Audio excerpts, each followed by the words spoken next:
topics. That's always very interesting topics to discuss. We're live across our social media platforms. So join in. We'll be sharing our screens on Facebook, LinkedIn, and YouTube. And so if you want to see our screens, you're welcome to join on those platforms. If you can see me and hear me, great. Please type I'm sorry, not AK Poku, or type USA, leave the US flag in the comment section. Let's do a sound check. Let's make sure the microphones are all working and I'm not talking to myself. USA, drop it across all platforms, drop USA or the US flag.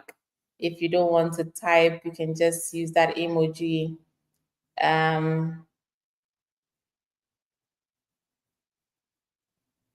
Okay.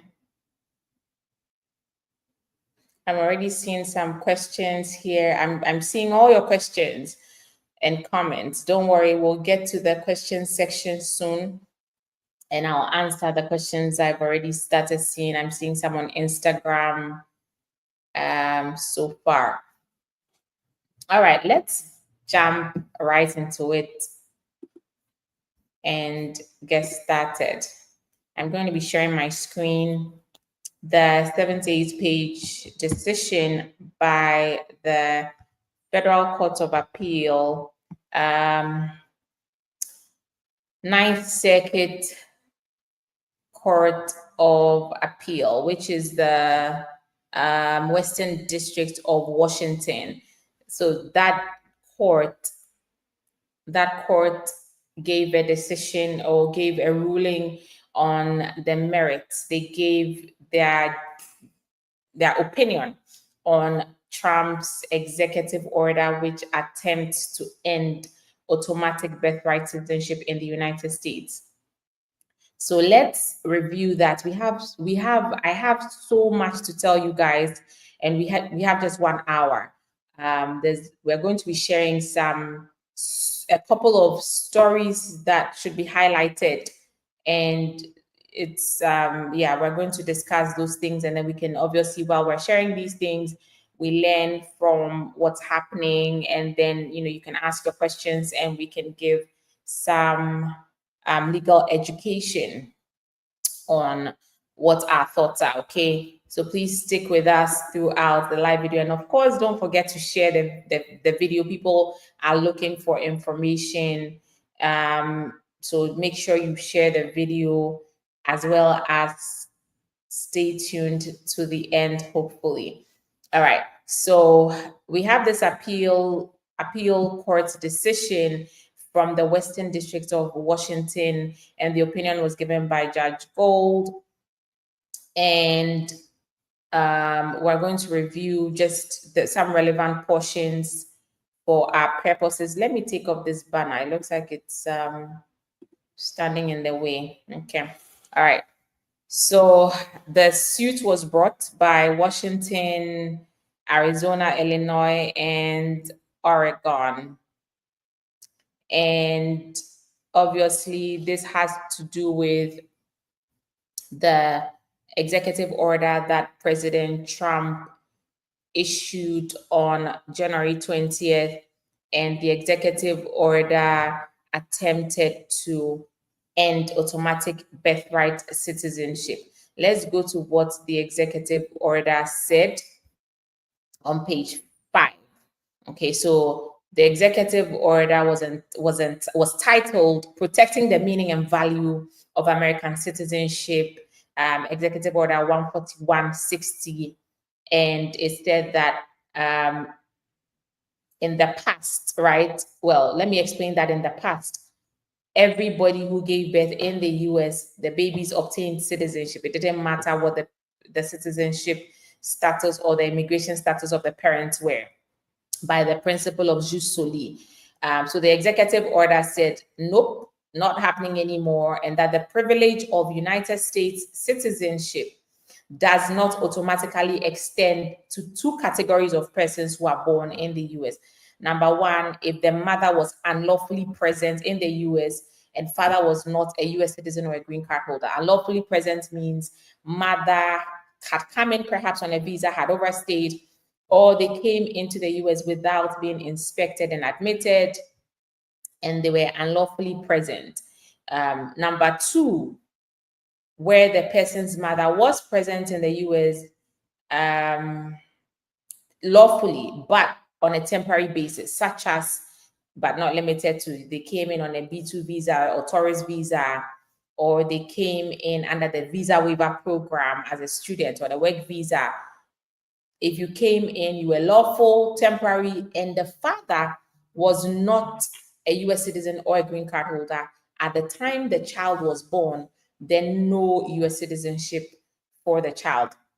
The executive order went on to also order that no federal agency or department should issue any document, for example, a passport, that would recognize such babies that were born 30 days from the date the executive order was issued, which was from February 19th, I believe, 2025.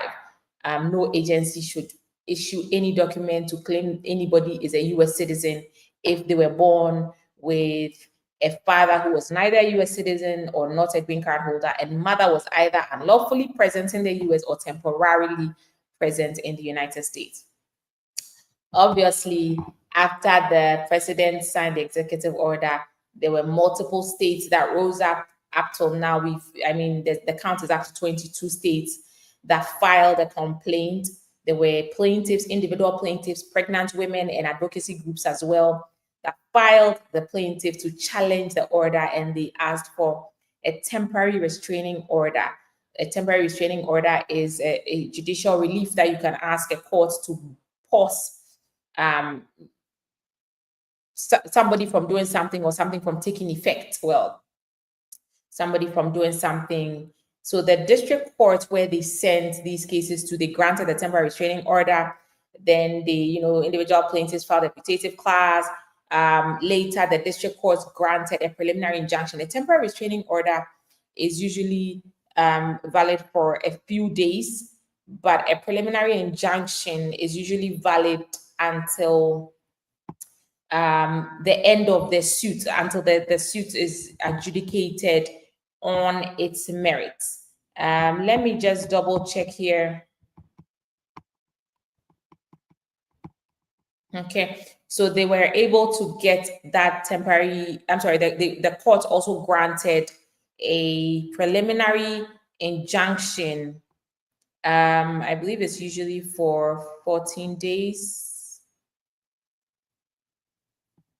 Yeah, I believe a temporary restraining order could be for 14 days. Yeah, 14 days, and then it can be extended for another 14 days. Okay, so temporary restraining order is usually for just for about 14 days, and then it can obviously be extended. But when it comes to a preliminary injunction, it can be for much longer than that until the suit is disposed of. And so the district courts where the people brought the action, later they granted a preliminary injunction in addition, and said they were stopping the defendant, which was Trump and his cohorts, from enforcing that executive order on a universal basis. And they said it likely violates the Constitution, that executive order, and the Immigration and Nationality Act. Okay. So they granted a universal injunction because they said that geographically limiting the injunctions to the states that filed the suit would not be effective to relieve the states, because if they granted the injunction to, let's say, people in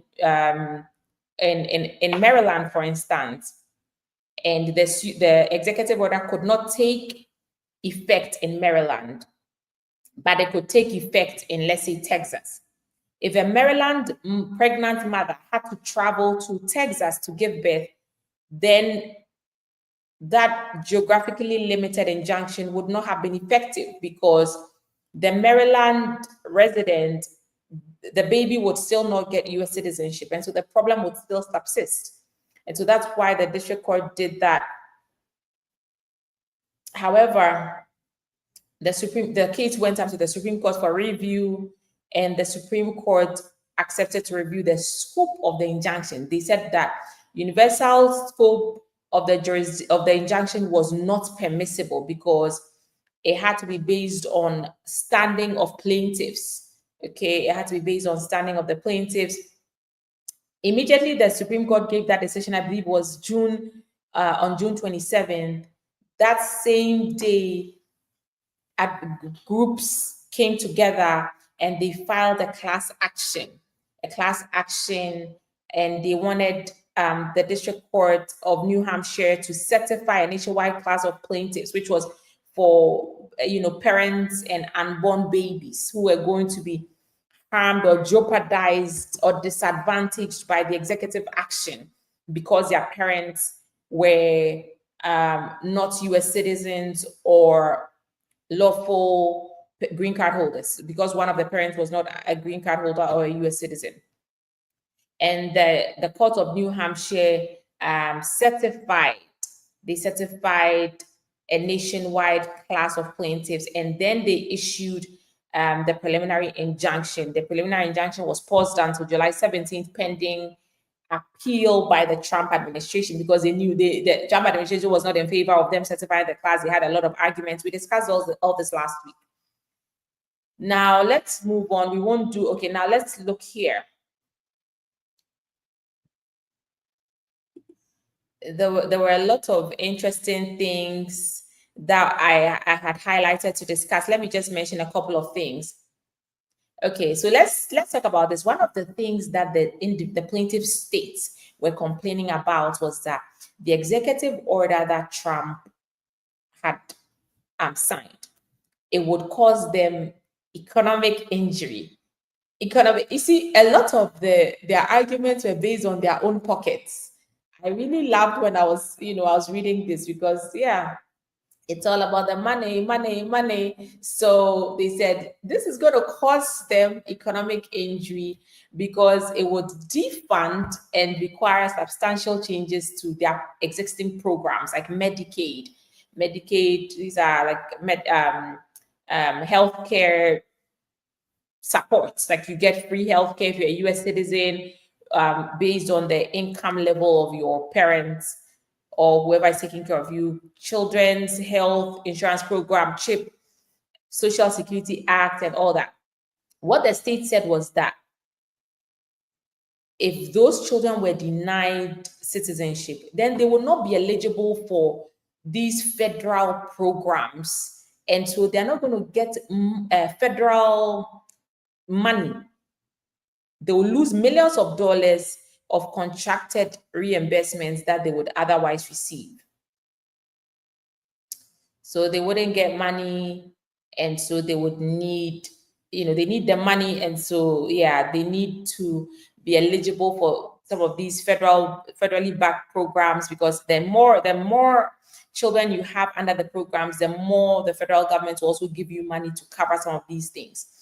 And then another argument the states made was that the state systems, like when you go to, let's say, New York or Virginia or all these other states, they rely on birth certificates, number one, and place of birth or social security numbers to determine eligibility.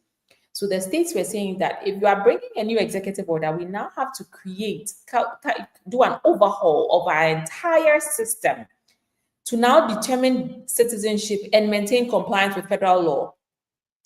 Because they likely have softwares that can detect, okay, this person was born in Maryland, is a US citizen. Now you're saying, okay, all these things will no longer work because you cannot use the systems to determine these things, because the systems already have things entered into them that should help, quickly determine that, oh, once a person is born in Ohio, they're a US citizen. So they now have to develop new softwares that can determine immigration status of the parents, and then they can now determine that, oh, okay, this person's father is a US citizen, and so he was born in Maryland and therefore gets US citizenship. Too complex, too expensive for them. That was one of their arguments as well.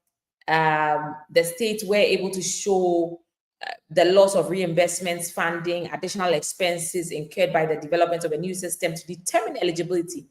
The court said that the argument of the states were concrete. I mean, their injury, I should say, they were concrete, they were tangible, and they were imminent injuries in fact.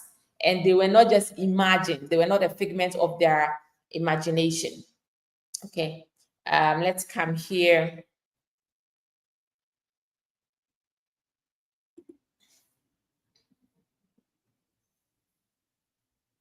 Okay, and then let me just read this portion here. The executive order would also make them ineligible for federal programs, which results in quantifiable loss of funding to the states. They said that this executive order would be the direct effect. I mean, the loss of the money would be the direct effect of the challenged. I'm sorry, instead, as in Biden versus Nebraska, the direct effect of the challenged federal action is to decrease the number of people for which the states will receive federal funding and administrative fees. So states are also pocketing federal funding. They're also pocketing administrative fees. So if you now bring this executive order, it will hit their pockets directly. All right, so let's quickly go on here.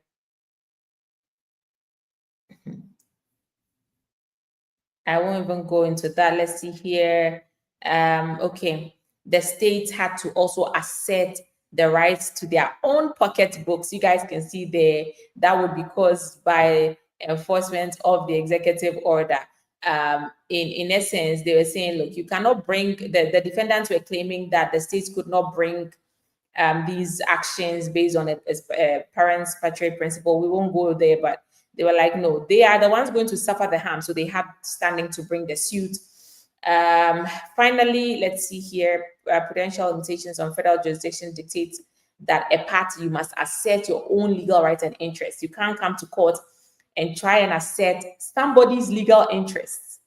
That's like crying more than the bereaved. You have to come to court and assert your own legal interests and rights, not those of others, number one. That's how they determine standing. The Trump administration was arguing that, third party standing limitations bar the states from suing, and that they were advocating for babies and not themselves. And then number two, the court, one of the things they said was that the court should not or will not adjudicate generalized grievances, abstract questions of wide public significance. And this is a really interesting legal principle. You cannot come to court and be, just asserting generalized grievances. How has this problem you are bringing to court affected you as an individual? What did they do? How did they harm you? You can't come and then be crying, oh, it's affected my uncle's sister. And, very abstract. It got to be particularized. It got to be to you. You have to assert your own legal rights and interests. And it must also fall within the zone of interest to be protected by the statute or constitutional guarantee in question. All right, so let's go here. Yeah, the court said third-party limitations will not bar this action. The states had the right to bring the suit. They were being affected.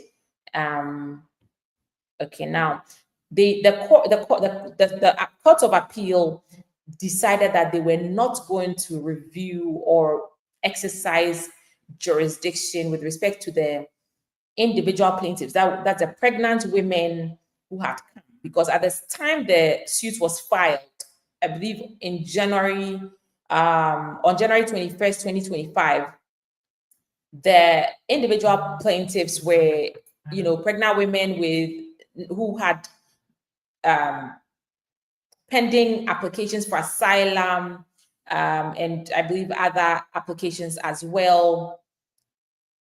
Now, after the suit was brought, one of the individual plaintiffs in the suit has given birth, and so the person gave birth while the executive order was paused. And obviously the child got US citizenship. The other plaintiff was due to give birth earlier this month in July.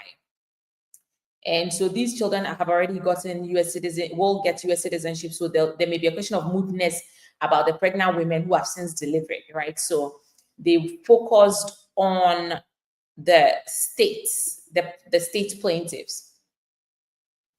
Okay, let's go on. Okay, this is about injunctions. Now let's go on to the merits. The court said we first address whether the executive order violates the citizenship clause. Under the 14th Amendment, it says all persons born or naturalized in the United States and subject to the jurisdiction thereof are citizens of the United States and of the state in which they reside. The parties dispute the meaning of subject to the jurisdiction. That was what was in contention. And plaintiffs were saying, when we say plaintiffs, we are talking about the states, the people who are fighting against the executive order. They said that subject to jurisdiction just means that everybody who is in the US is under US law. And so if you go and commit armed robbery, US law can deal with you. And it's only subject to the jurisdiction of the US, only exempts a small and well-defined group. Those who are born in US territory, who are yet not subject to US authority. We'll talk about those three classes of people. Now, defendants, which is Trump and his people, they were saying that the executive order is constitutional, and they advanced a new interpretation of the phrase subject to the jurisdiction thereof. First, they claim that jurisdiction as used in the citizenship clause does not refer to regulatory jurisdiction.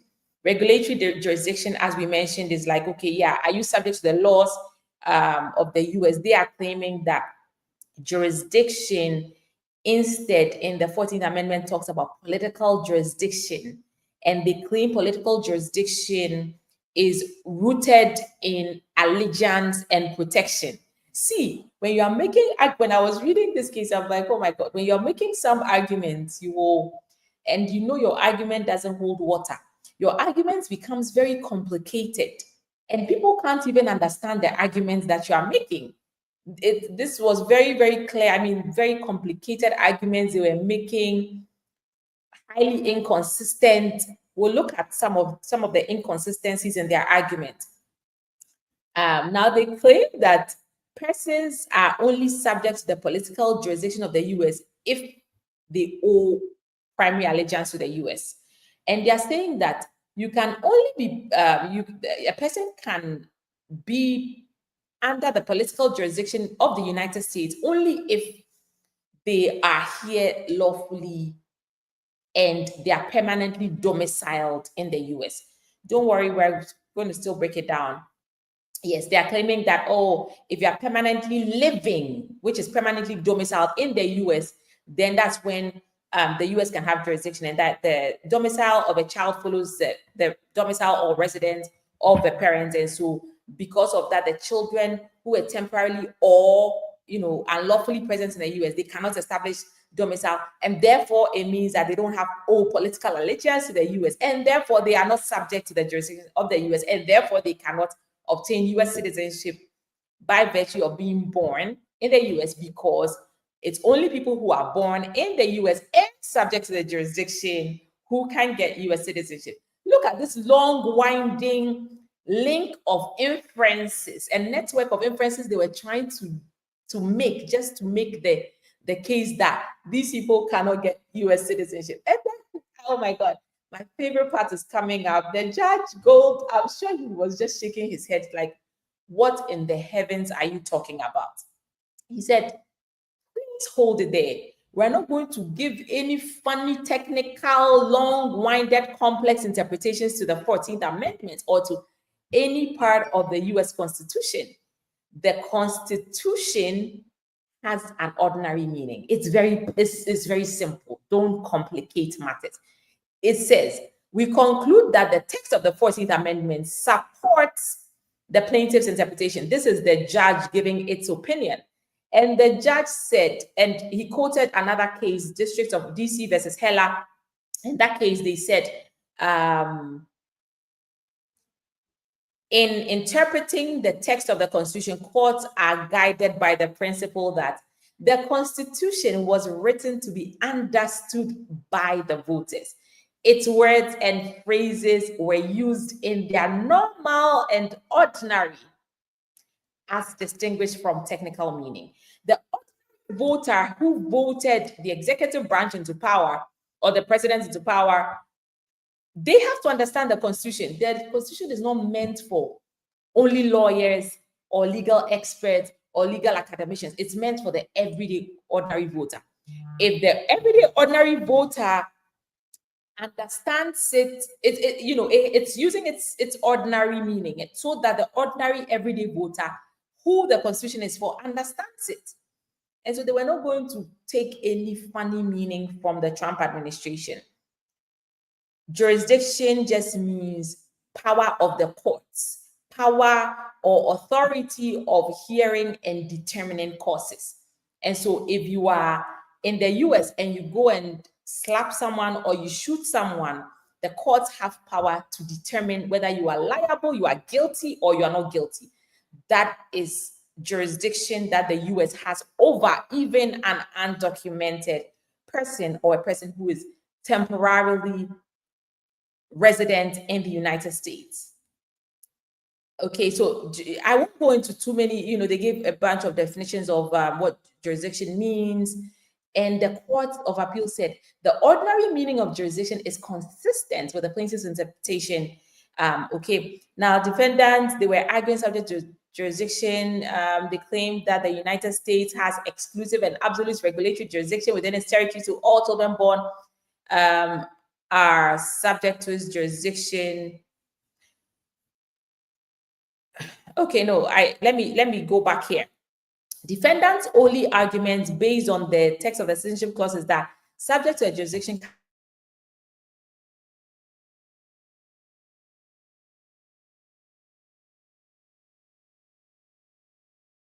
surplusage. They claim that the US has exclusive and absolute regulatory jurisdiction within its territory, so that all children born are subject to its jurisdiction. They further contend that the definition doesn't explain why certain groups such as Native Americans were excluded from citizenship. Okay.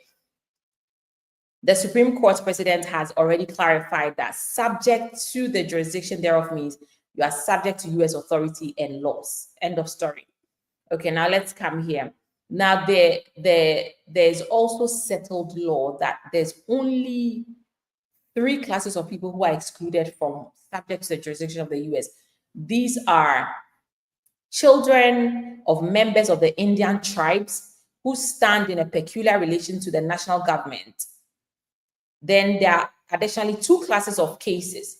Number 1, we have children born of alien enemies to hostile occupation and children of diplomatic representatives of a foreign state. They have been recognized as exceptions to the fundamental rule of citizenship by birth within the country. So, for example, if you are the child who's born of a diplomat, you can get, there's a process where you can apply for a green card by reason of being born in the US. You don't get the US citizenship. You don't get automatic US citizenship because obviously children of diplomats or even the diplomats themselves are not subject to the jurisdiction of the United States. So they can apply for a type of green card. There's a green card for people who are born to foreign diplomats that those people get. Okay. All right. So let's jump.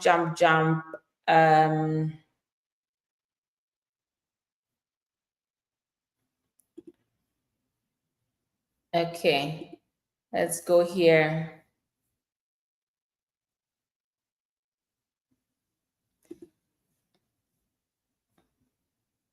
All right. Now, yeah, the Court of Appeals went on to discuss Supreme Court's precedents. They said that the Trump administration's claim distinction, trying to draw a line by all means, they want to make a distinction, but it's just not there. They're trying to draw a line between political jurisdiction and regulatory jurisdiction. It's not supported by law, case law, or any precedent.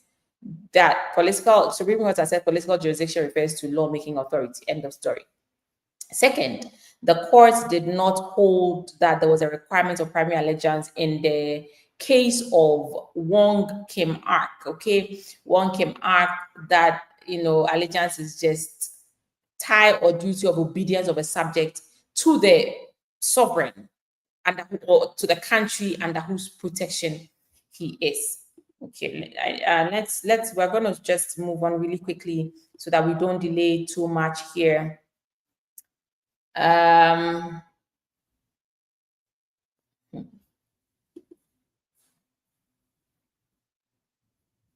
Okay, so they went on to the courts went on to the historical background. They looked at English common law principles, and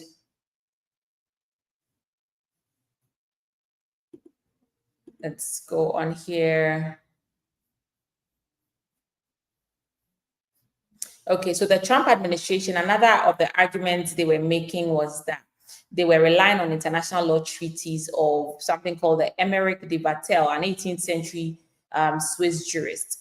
And Vattel's views on citizenship, what he said was that children of foreign permanent residents, that means children who were born to parents who don't, foreign permanent residents, like they were foreigners who were in the US, born within US territory. They were not full citizens.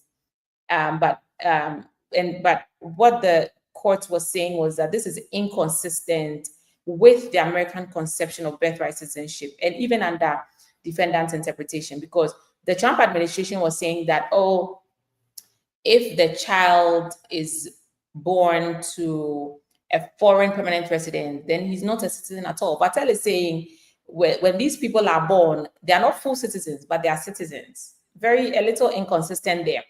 And so saying that foreigners who are permitted to stay in a country are a kind of citizens of an inferior order, and they are, they are united to the society without participating in all of its advantages, it doesn't make sense. There's nothing like we don't have US citizens of an inferior order in the US. It was just very complex, these arguments that they were making. And the Trump administration also tried to use drafting history, and they were trying to rely on a drafting history to interpret the 14th Amendment. And the court said even the drafting history you've gone to cite, it even favors the states and the plaintiffs who are challenging your executive order, because we usually don't lean on legislative history when the law that they are writing is just writing down pretty much an existing right. It's not a new right we are trying to write down. So we don't even need legislative history. But even if you decide to go to legislative history, it doesn't even help your case anyway. If you look at the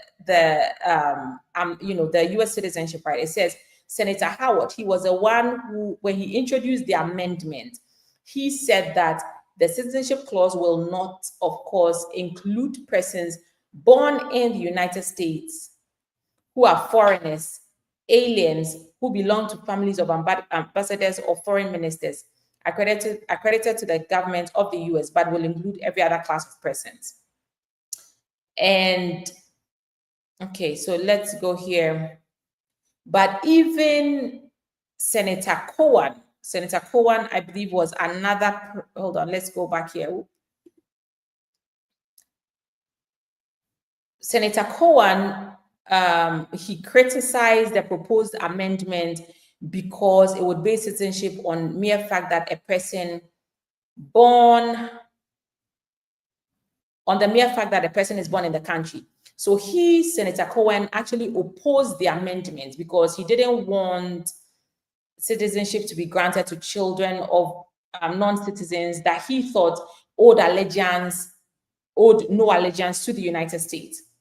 But even that person who was opposing automatic birthright citizenship said that such groups, he acknowledged that even those who are undocumented have a right to the protection of the laws.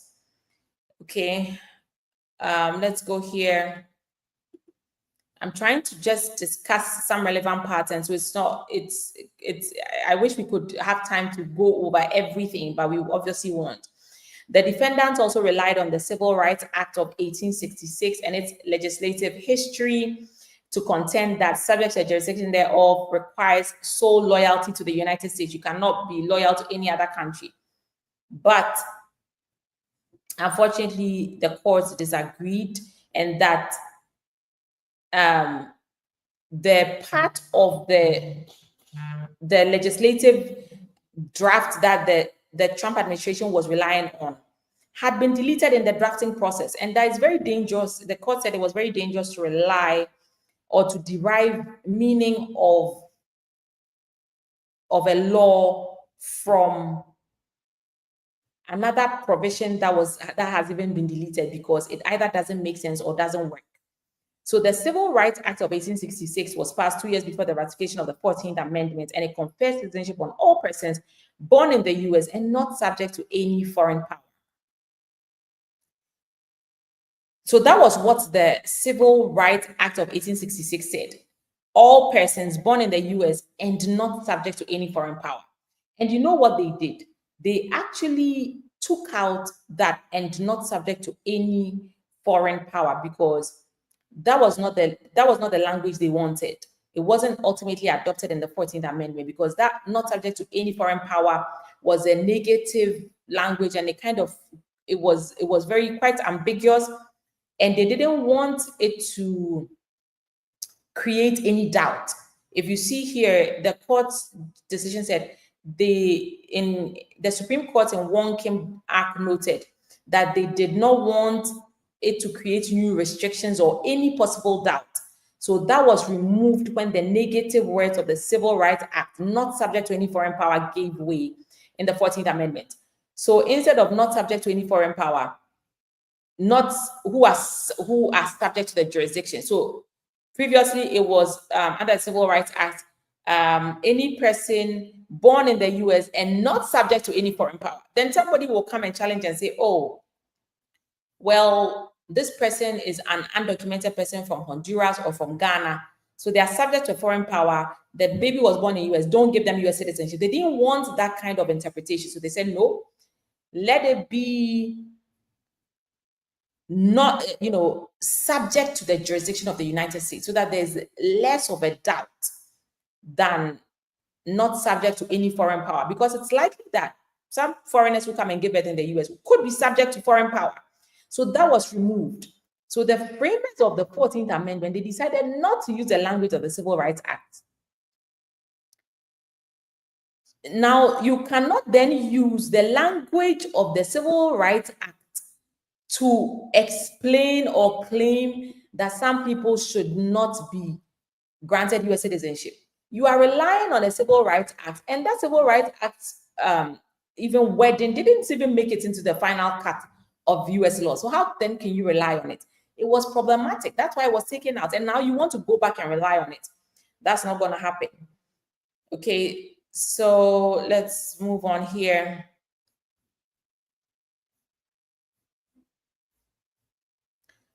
Yeah, the Supreme Court, the Court of Appeals cited the Supreme Court decision and said, all private non-citizens are subject to the jurisdiction of the United States while they are in the US. Plyler versus Doe, the Supreme Court held that for the purposes of Equal Protection Clause, even undocumented people, anyone, citizen, stranger, so long as all of them, so long as they are in the United States, they are subject to the laws of the US, and it reaches to every corner of a state's territory. Equal Protection Clause applies to undocumented immigrants as well.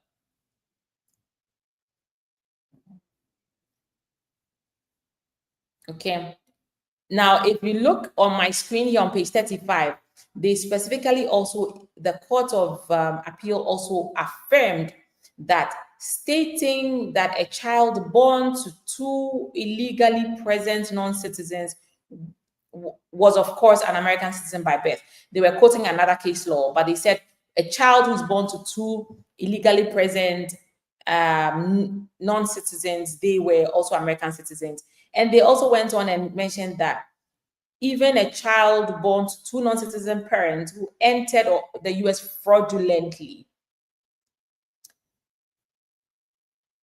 the child, so long as the parents enter the US fraudulently using fake papers, fraudulent documents, even if those two people, they gave birth, Bonnie and Clyde gave birth, they are foreigners, they come into the US fraudulently, fake papers, they give birth on US soil, their baby will still be recognized as a US citizen. All right, let's see here.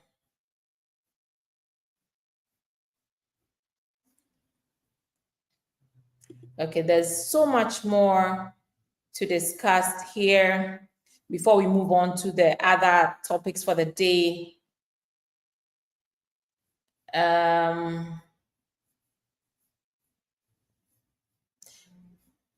Okay, so yeah, these go on, and let's see here.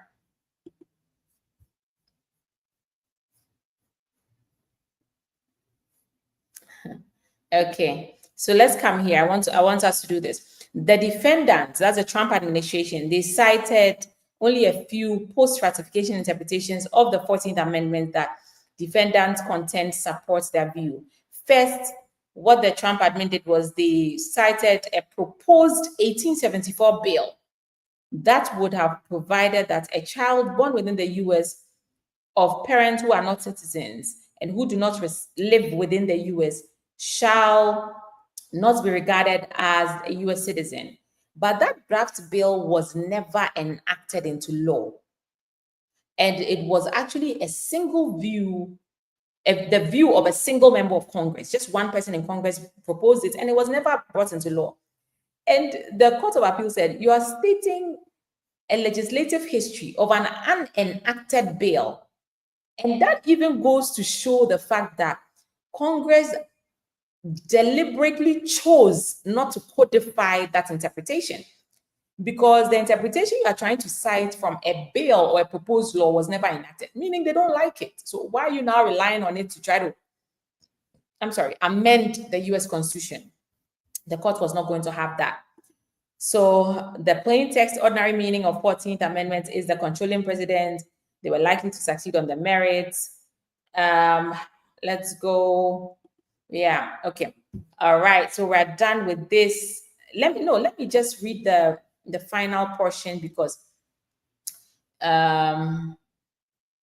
they reviewed this for discretion.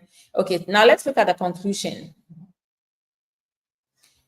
Article 2 of the Constitution establishes the scope of presidential powers. That's President Trump's powers.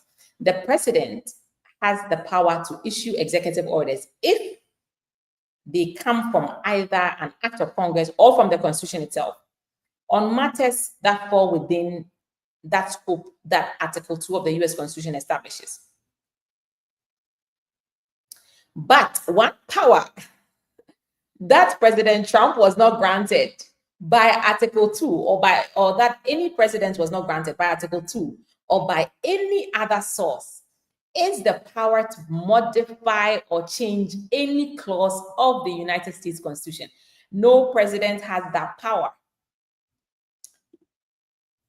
Perhaps the judge goes on to write, perhaps the executive branch, recognizing that when we say the executive branch, we're talking about the president and his cabinet, his people, the people he works with.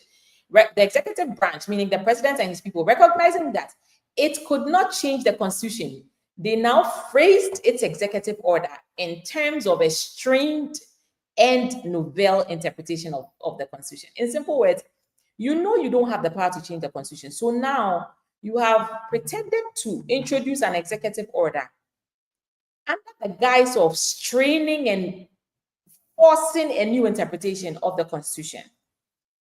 The Court of Appeal said that the district court correctly concluded that the executive order's proposal denying citizenship is unconstitutional. We fully agree. They don't even partially agree.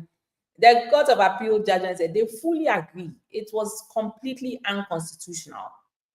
and that the defendant's proposed interpretation of the citizenship clause relies on a network of inferences that are unmoored from the accepted legal principles of 1868. This runs the risk of extrapolating from the from the Constitution's text and history, the values behind this, and enforcing its guarantee only to the extent they serve those underlying values.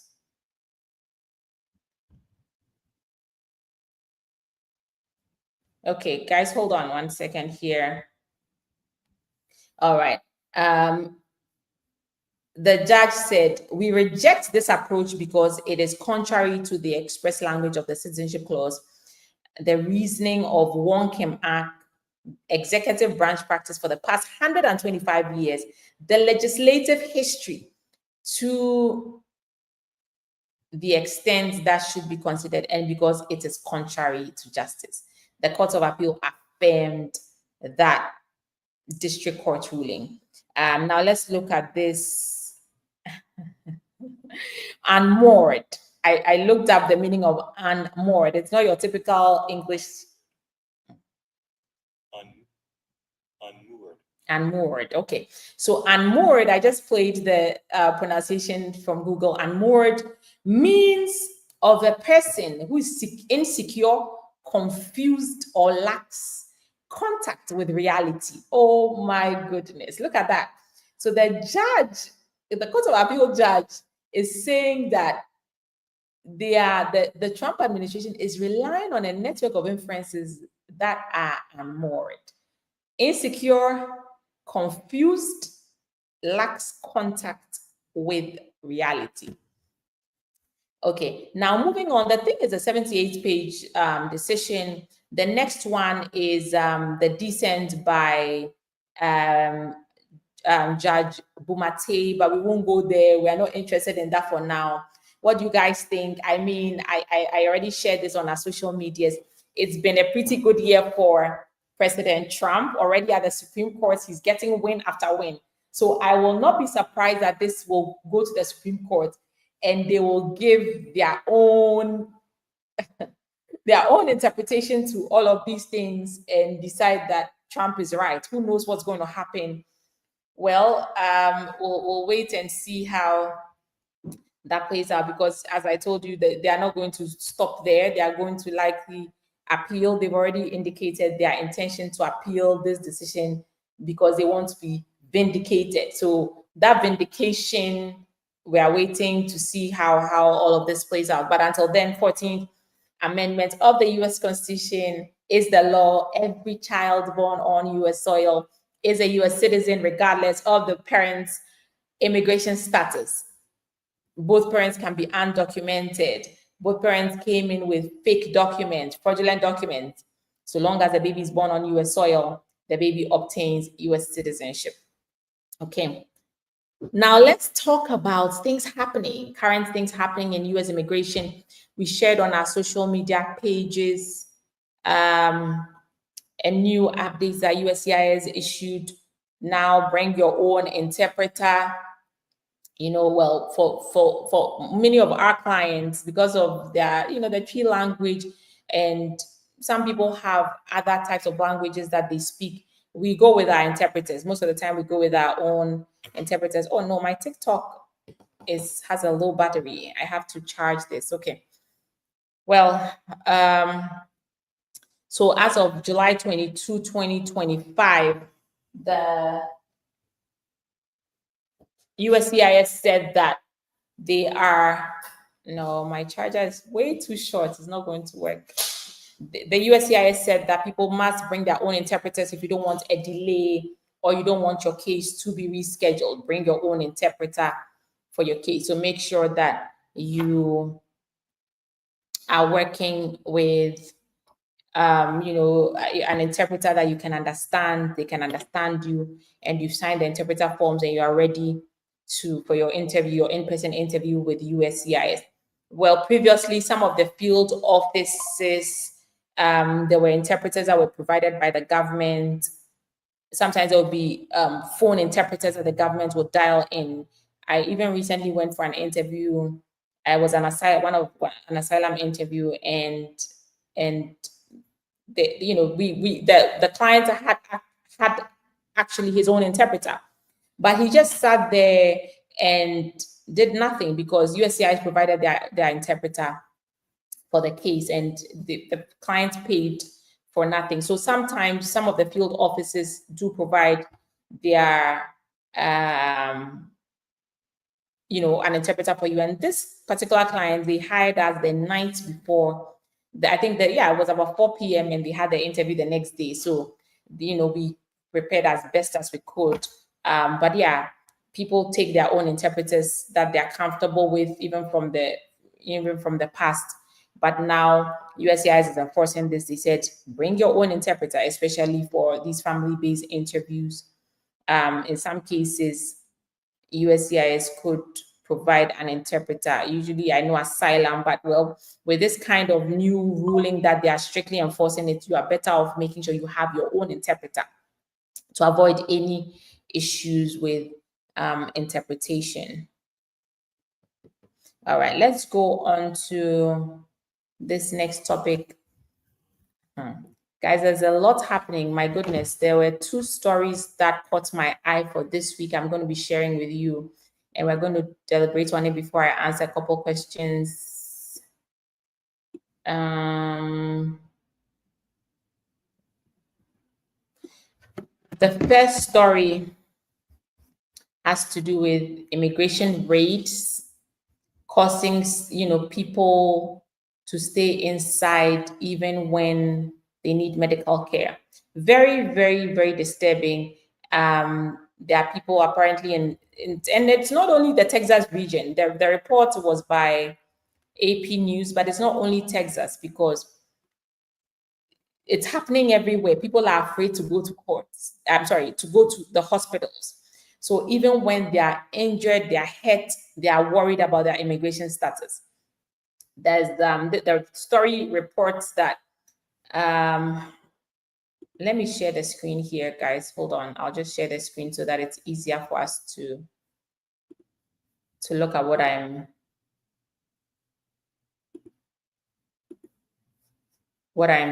looking at here. Okay. This 41-year-old mother, she's from Mexico. She's been here for over 20 years, married to a US citizen who's a carpenter. She was about to leave for the pharmacy late last month. Her husband called and was, warning her that ICE officers were at the store's parking lot. And this woman, she's pre-diabetic. She didn't go to the pharmacy anymore because she's supposed to get medications that treat her deficiencies, nutrient deficiencies, but she didn't want to risk getting detained because she has a 17-year-old daughter who has Down syndrome. And she says, if I'm caught, who's going to help my daughter? As a mother, I mean, it's not easy to be a mother in this country if you are undocumented. And some people will make the argument that, well, you created that situation for yourself. But again, some people, sometimes life happens. So don't be too fast to blame them. And that's why some of them are trying to regularize their status. They go to court, you arrest them. So what do you want them to do? People make mistakes, and the law has provided for resolving those mistakes through judicial processes, through waivers. So it just beats our mind how all this is happening. And there was another report I read. The woman, she is undocumented, has been assaulted or was assaulted, and she reported this assault to the police. Instead of trying to help this woman, the police rather picked her up, and they did nothing. They did nothing to, I'm trying to pull up the story now. They did nothing. They didn't even charge the person who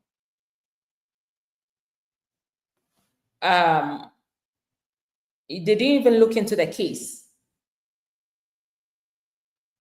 the assault case. Let me see here. I have it right. I should have it right up right around here. Let me see. Oh boy, let me see if I can pull it up. It was a very, I mean, and this is something we've been saying from day one, that very soon our communities will become quite unsafe, because if people are afraid, to report crimes, because if I'm undocumented and I report a crime, and you're not going to go after the American citizen or whoever, if it's an undocumented or whoever, green card holder, but you're going to come after me because I'm undocumented, then our communities, our families, all these things are going to become, our communities are just going to become quite unsafe for all of us, because the criminals can perpetrate whatever they're doing, because they know that, well, now, especially against undocumented people, you can rape them, you can beat them, you can hurt them, and undocumented people know that, well, I ain't got the back of of of the police, and so I'm not even going to bother to report this to the police. I'm going to keep this to myself and just get hit. I was trying to see if I could pull up that story. I thought I had it here, but I don't have it here now. Okay.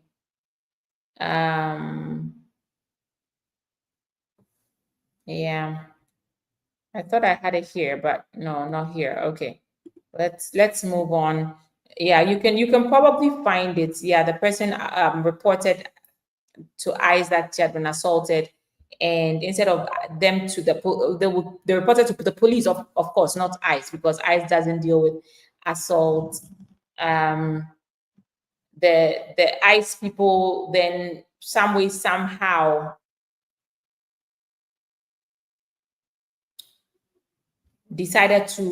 the police decided to report to ICE, who then decided to pick up this woman. Yeah, I'm unable to pull it up. I thought I had it here, but I don't. Okay. And then this second story, let me share this with you. I saw it and I was very concerned. Let's just share here. We have just a little bit more time, so we'll take questions very soon. Please drop your questions. If you're enjoying the session so far, drop the USA emoji or US flag. So this story, this happened this week, July 22nd, well, reported this week.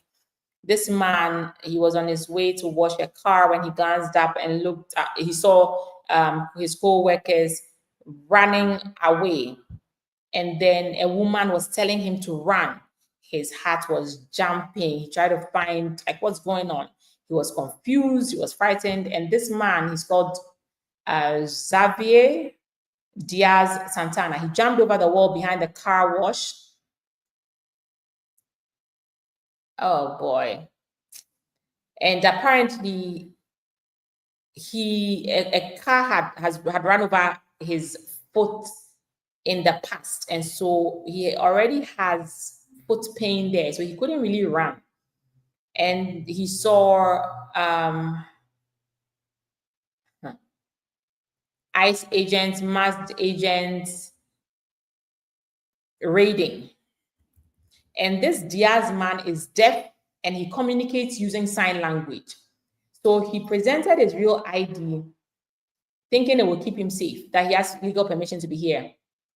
He came to the US from Mexico when he was about 5 years old, and he also has DACA.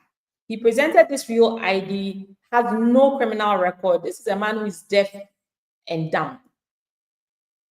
An agent grabbed it and he won't give it back to him. So Diaz, the deaf and dumb man who has DACA, picked up his phone so he could type a message to the ICE officer that he has a disability. The ICE officer snatched the phone. They handcuffed this man and pushed him into an SUV. He can't talk, he can't hear. Can you imagine the fear? He was shocked. All of this was happening to him. He later said this through an American Sign Interpreter, and they just took him away. Somebody who has DACA. DACA is the Obama program that allows people to be safe from deportation. They were brought here as children, the dreamers. This man is deaf and dumb. So, I mean, it's just very concerning that these ICE officers are operating this way. They have to be able to give, and to see, you guys have to remember that if you have some of these disabilities, please don't wait. You have to have things prepared, because if you are caught, they have no mercy for anybody. You have to be ready to advocate for yourself as early as possible. Something written to show that you have a disability, you can't do this or you can't do that. I mean, these are some of the stories that are being reported. I can imagine the ones that haven't even been reported.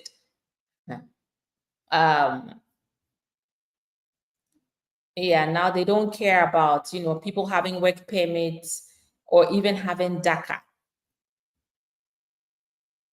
ICE doesn't care. It's just all about the numbers, the quotas, just deport. So that's another story. Well, let me answer a few questions. Let me answer a few questions here on Instagram. Let me stop sharing the screen here. Akus 727 says, hello, I'm an immigrant. I want you to be my lawyer. That's fine. We are accepting cases all around the US, and you can contact us 802-780-0564. Our contacts are on the bios, on our bio pages, or you can just Google AK Poku Law and you'll find us and contact us, and we'll be very happy to help you. All right. Now, somebody says, Miss Tommy says, can you talk about motion to reopen and I-130 risk and benefits? Well, let me quickly do that. Motion to reopen. Well, when your I-130 is denied, an I-130 is an underlying family-based petition that shows two things. Number one, it shows the immigration status of somebody called a petitioner, that they're either a US citizen or a green card holder. And number two, it shows their claimed relationship between the petitioner and the beneficiary. You, the foreign national, you're the beneficiary, they are filing for you. If your I-130 is denied, it could be either because, number one, the petitioner does not have standing, his immigration status is in question, or he could have some type of criminal record that prevents him from petitioning for you under something called the Adam Walsh Act. Secondly, if you get a denied I-130, it could be because the underlying relationship was not properly proved. So I-130 can be filed by, parents for a child, by a husband for a wife, or for spouse, by siblings, so it means that you were not able to prove that your underlying relationship is valid.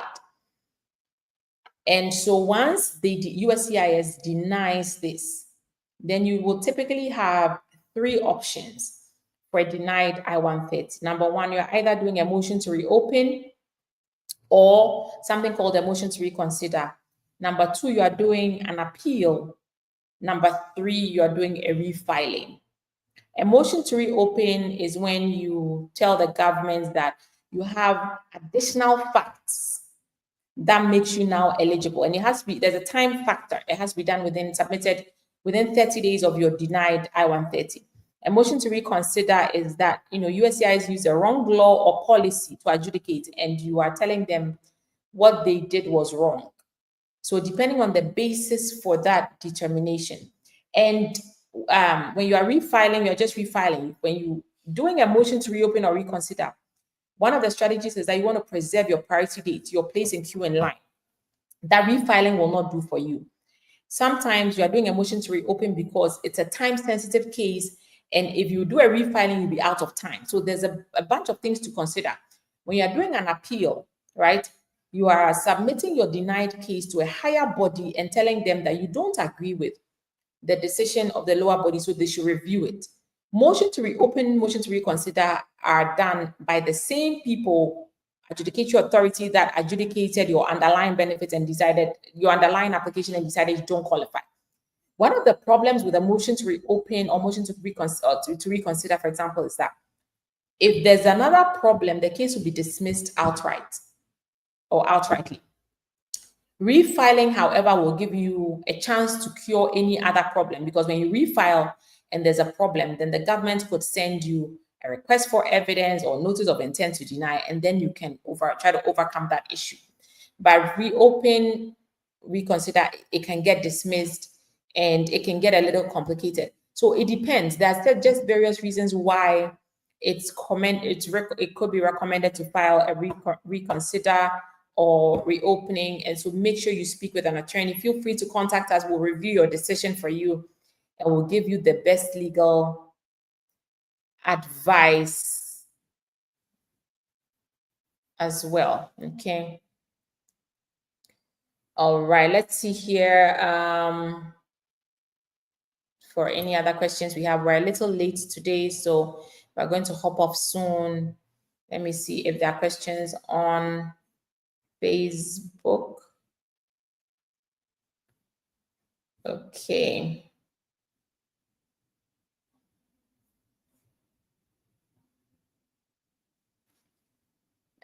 All right, so we have somebody here who says, Lisa Brown. She says, my husband, I-130 got approved, just going through the process of application. It has been submitted online and now going through uploading the 4 key images they want. Which also is required to have an interview and the uploading of my financials. I praise God that the officials in Ghana are assisting the rest of the process. Okay, congratulations.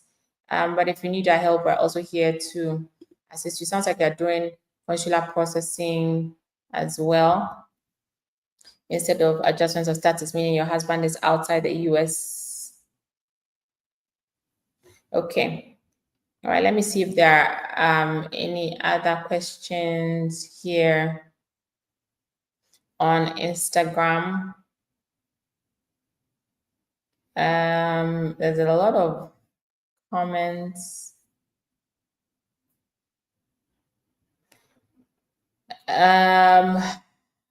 Busman 3117 says, we are F1 and F2 visa holders now. My wife is pregnant. She's due November. What time can I get birth citizenship?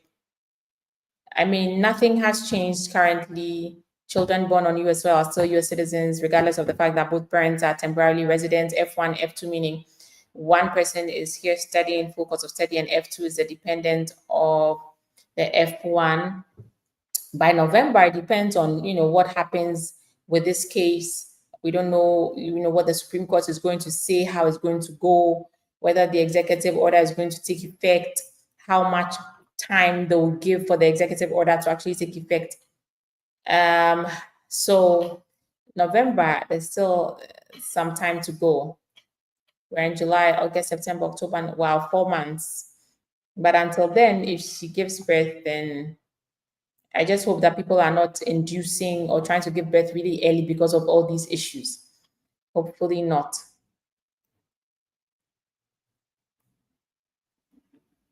Elegance Ways Painting. Hey, I wanted to know, if you get approved for asylum by a judge, can you be deported by ICE? And I haven't received my green card yet.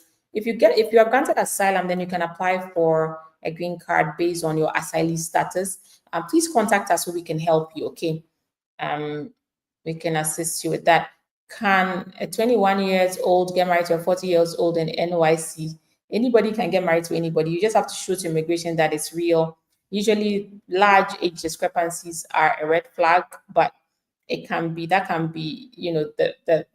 fact that people think it's or the officers may think it's a fraudulent marriage, you can still overcome it with other evidence to rebut.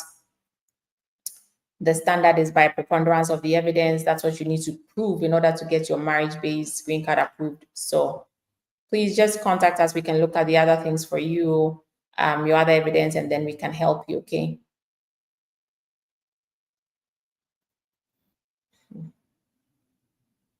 Bali 1313 says, great knowledge, ma'am. Thank you so much. Let's see here. All right. Okay, unfortunately, we have to go. It's been a wonderful session. Thank you all so much for joining. If you guys have enjoyed the session, please, the least you can do is to just drop the US flag in the comment section, and let me see that you've enjoyed the session. If you are not following our page, make sure you're following. It matters. Follow our page. There's a lot we have in store to share with you. So stay tuned on our social media pages. Make sure you have your notification button on so that as soon as we drop the posts, you are there to comment, like, and share. Make sure you're following AK Poku Law across all social media platforms. And thank you again for joining us. We try to be live every Friday, 1 p.m. Make sure you join us. So long as the Lord permits, we are going to be here. Thank you all. Once again, you need our help with any US immigration matter, you can call, you can text us 802-780-0564. You can DM us. We represent immigrants in all 50 states throughout the United States and around the world in their US immigration matters. So distance should not be the reason you don't contact us. We have clients all over the US and we continuously get approvals all across the US. Disclaimer, our results never guarantee a similar outcome, but that has been our experience so far. Okay, guys, it's been a pleasure hosting all of you. Like, comment, share, and hopefully I'll see you soon in our live video next week. Bye.